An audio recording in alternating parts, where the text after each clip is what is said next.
Hey guys, I am just back from watching Godzilla Minus One, and I have to say it was a fantastic experience. Now, while I am a fan of Shin Godzilla, I do think this was a more interesting route to take. Shin Godzilla was obviously a representation of the Fukushima disaster, where this one is more of a standalone feature. It has no connection to the prior Godzillas, and it does something very interesting and different. While prior Godzilla movies are always set in what for them is a contemporary setting, this movie is a period piece. This movie is set literally right after the Second World War, and Japan is recovering after the conflict has devastated their nation.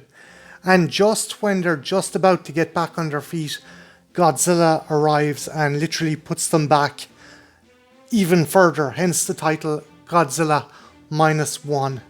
There's a number of characters in this movie, but we mainly follow one former kamikaze pilot, a character who obviously refused to take his own life in defense of the Empire and survived an encounter on an island where a number of his comrades are killed by a pre-irradiated Godzilla.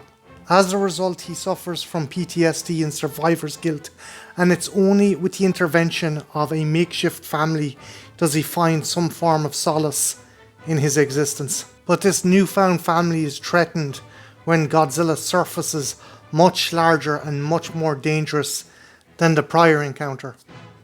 Again, while I do love Shin Godzilla, there's something about the World War II period setting that adds to the jeopardy. There's no modern technology or newfangled science that can defeat Godzilla. It's simply up to the people of Japan to defeat Godzilla, and many of whom just want to return to their normal lives and forget about the war. This is the most engaging part of the story. People who have survived the war only to be faced with this monster and find themselves back in the throes of battle again. As for the King of the Monsters himself, for the most part he looks fantastic. They brought back the elements of his burning flesh that was in the original 1950s Godzilla. Essentially a monster who has been irradiated to the point his skin is burning and flaking.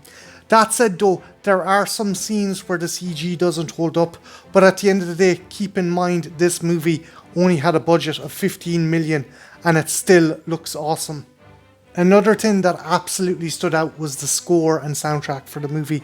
They brought back the classic 1954 Godzilla theme, and given the period and setting of the movie, this works perfectly in conjunction with the story.